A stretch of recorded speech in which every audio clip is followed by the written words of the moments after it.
Hari abantu bapfa ariko izina ryabo rigakomeza kubaho. Hari n'abandi bapfa ariko ijwi ryabo rikanga gupfa. Lucky Dube yari umwe muri abo. Ku isi yose benshi bamwibukira ku ijwi rye ryihariye, reggae, dreadlocks n'indirimbo zabwiraga abantu ibibazo by'ubuzima, urukundo, ubusumbane, ivanguramoko n'ubwisanzure. Ariko inyuma y'uwo muntu wabonwaga ku rubyiniro hari umwana wakuriye mu buzima butoroshye. Umwana wavukiye ahantu atarateganyirijwe kuvukamo umusitari. Umwana wakuriye kwa nyirakuru, umwana waje gufata umuziki akawuhindura intwaro yo kuvuga ibyo abandi batinyaga kuvuga. Kandi nyuma y'imyaka myinshi uwo mwana wari warabaye icyamamare ku isi yagombaga guhura n'urupfu ruteye agahinda. Ariko mbere yo kugera kuri uwo munsi w'umwijima wo ku itariki ya 18 Ukwakira 2007, reka dusubire mu mwaka w'1964.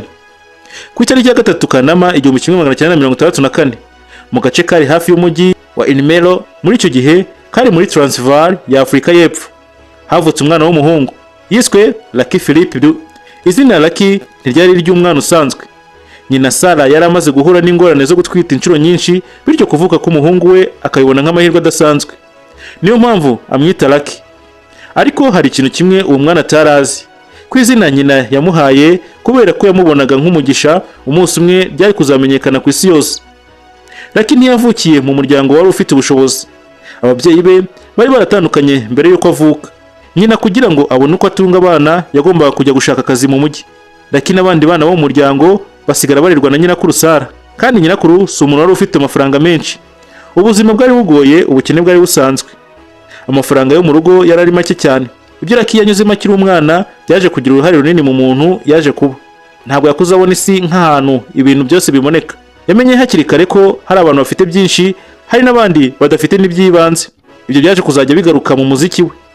Muri kumwe na Niyonzima Israel, iyi ni Habayeho TV. Lucky akiri muto yakoze imirimo itandukanye, harimo no gukora ubusitani. Ariko uko yagendaga akura yatangiye kubona ko ubuzima yari arimo butari kumwemerera kubona ejo hazaza heza. Ahitamo gusubira mu ishuri, kandi aha niho ibintu byatangiriye guhinduka. Mu ishuri Lucky yinjiye muri korali atangira kuririmba. Bidatinze hamwe na bagenzi be batangira itsinda ryitwa The Skyway Band. Umwe wari warakuriye mu buzima bugoye, noneho yaratangiye kubona ikintu gishobora kumuhindurira ubuzima: ijwi. Iyo umuntu avuze Lucky Dube abantu benshi bahita batekereza reggae. Ariko ntabwo ariho yatangiriye. Mu ntangiriro z'umwuga we Lucky yakoraga umuziki wo mu bwoko bwa mbakanga, umuziki w'abazuru wari ukunzwe cyane muri Afurika y'Epfo. Mu myaka hafi 18 yinjiye mu itsinda ryabo mu muryango we ryitwa The Love Brothers.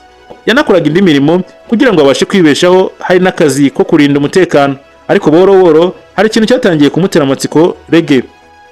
Icyo gihe Afurika y'Epfo yari ikiri munsi y'ubutegetsi bwa apartheid. Abirabura n'abazungu ntibafatwaga kimwe. Hari amategeko n'imikorere byashyiraga abantu mu byiciro hakurikijwe ibara ry'uruhu. Lucky yari umwirabura wakuriye muri iyo system, kandi umuziki we ntari kuzabura kubigarukaho. Yatangiye kubona ko reggae ishobora kuba ikintu kirenze kwidagadura. Yashoboraga kuba ijwi ry'abatagira ijwi. Reggae yamuhaye uburyo bwo kuvuga ku ivanguramoko, ubusumbane, politiki ndetse n'ubuzima n'ubwisanzure. Mu myaka ya mbere y'umwuga we Lucky yatangiye kwerekeza cyane muri reggae. Mu mwaka w'1984 yasohoye album Rastas Never Die. Ariko hari ikintu gitangaje cyabaye kuri album. Ubutegetsi bwa apartheid bwarihagaritse. Kubera ko umuziki wa Lucky wari utangiye kuba urenze umuziki. Wari utangiye kuvuga ibintu ubutegetsi butashakaga ko abantu bumva. Ariko kumubuza kuvuga ntibyatumye ijwi rye rihagarara, ahubwo byatumye isi irushaho kurimenya. Uko imyaka yagendaga Lucky yagiye akura mu muziki. Yasohoye album nyinshi, yandikaga mu ndimi zitandukanye harimo Zulu, English, Afrikaans, kandi umuziki we ukomeza gukoraho ibibazo by'abantu. Yaje kuba umwe mu bahanzi ba reggae bakomeye cyane Afurika yari yarigeze kugira. Album nka Prisoner, Slave, House of Exile ndetse n'izindi zamugize icyamamare mpuzamahanga. Prisoner ubwayo yari ifite indirimbo nka Prisoner, War and Crime, Don't Cry, Reggae Strong n'izindi. Mu mwaka w'1990 Lucky Dube ntirakiri wa musore wo muri Ermelo wari uririmbaga muri korali. Yari amaze kuba umusitari mpuzamahanga. Umuziki we wari warambutse imipaka ya Afurika y'Epfo. Yagiye ku mastage manini, yagize abafana hirya no hino ku isi, kandi yageze no ku rwego rwo gusangira ibyubahiro n'abahanzi bakomeye ku rwego mpuzamahanga.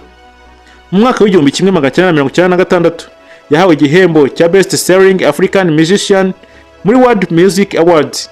Umwana wavukiye mu buzima bugoye yaramaze kuba izina rimenywa ku migabane myinshi. Ariko hari ikintu abantu benshi batari bazi. Nubwo yari amaze kuba icyamamare, Afurika y'Epfo yari ikiri mu gihugu gifite ikibazo gikomeye cy'ubugizi bwa nabi. Ku itariki ya 18 Ukwakira 2007, Johannesburg, Lucky Dube yari afite imyaka 43. Uwo munsi yari mu modoka ye Chrysler 300C. Yari amaze kujyana bamwe mu bana be kwa sekuru. Nta muntu wari gutekereza ko uwo mugoroba wari kuba uwa nyuma mu buzima bwe. Ariko ubwo yarageze mu gace ka Rosettenville, ibintu byahindutse mu masegonda make. Abagabo bitwaje intwaro baramwegereye, intego yabo yari ukwiba imodoka carjacking. Lakini ntiyarazi ko uwo mugoroba wari kujya mu mateka. Mu gihe habaga urusaku no guhangana, amasasu yararashwe. Lucky Dube arakomereka bikomeye. Nibwo umuhanzi wari warakoresheje ijwi rye mu kuvuga mu mahoro, ubwisanzure n'ubuzima yapfiriyeho. Ku itariki ya 18 Ukwakira 2007, aha niho inkuru ibigoye kurushaho. Nyuma y'urupfu rwe, abantu batandukanye batangiye kwibaza niba Lucky Dube yaba yarishwe kubera ubutumwa bwa politiki bw'umuziki we. Ariko ibimenyetso byagiye bitangwa byerekeye ku kindi kintu. Abamwishe bashakaga imodoka ye. Umwe mu batangabuhamya waje gufasha ubushinjacyaha yavuze uko ibintu byagenze. Abagabo bari kumwe uwo mugoroba bari bagamije ibikorwa by'ubujura. Lucky Dube ntiyari intego yihariye nk'umuhanzi. Imodoka ye niyo yari igamijwe, kandi icyo nicyo gituma urupfu rwa Lucky Dube ruba rubabaje kurushaho. Umuntu wari wararembye ku bibazo by'abantu yapfuye azize ikibazo cy'ubugizi bwa nabi yari yarabonye mu gihugu cye. Mbere y'uko urubanza rutangira, hari ibintu byatangajwe byari gutuma abantu benshi bibaza uwo mugoroba nyirizina wagenze. Mu gihe abamwishe bari bamaze gufatwa, ubushinjacyaha bwagiye bubona amakuru yerekana ko batari bazi ko uwo bari bateye ari Lucky Dube. Mwari kumwe na Niyonzima Israel. Iyi ni Habayeho TV. Ibiganiro byacu nakagaruka. Ciao ciao.